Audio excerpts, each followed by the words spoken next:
and Miko De Lusario. Happy birthday!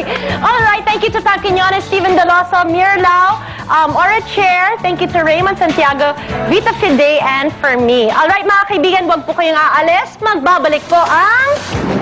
The Buzz! Your number one idol pagdating sa chika! Your number one idol pagdating sa mga fresh and trika! Dito lang sa... The Idol Edition! Idol sa pagiging focus sa career? Kokomodo! Wala nang oras sa mga career ng girls dahil sa sobrang pagka-busy.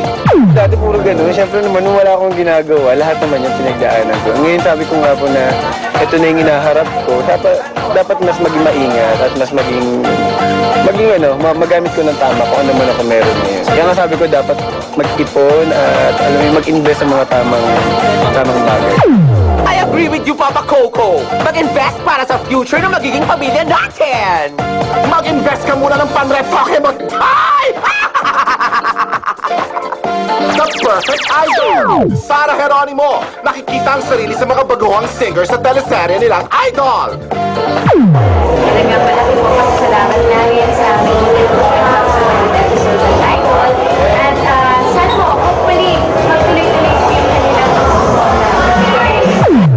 Idol sa Heartthrob Sam Milby, lihim daw na nakipag-date sa Japan during their One Kapamilya Gold concert last September. Ay! And the girl daw, walang iba kundi ang YouTube singing sensation na si Marianne Digby!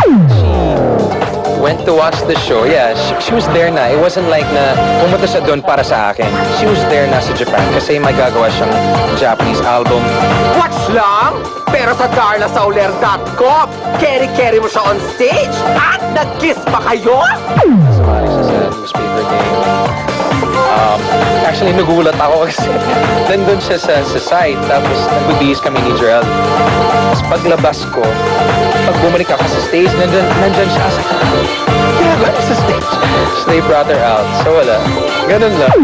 Ayun naman pala, Ter! Pero eto ang confirmed na confirm. Si Mr. Heartthrob, hindi na maitago ang love sa leading lady niya sa Idol na si Sarah Geronimo! Kilig! I love her laugh na nakakatawa yung tawa. You can see when she gets more comfortable around you. Buzz Express, the Idol Edition! Susunod, John Lloyd Cruz at Angel of Sin. Walang takot na babanggayin ang mga nakakagalit na intrigang kinasasangkutan nila. Live sa pagbabalik ng The Buzz!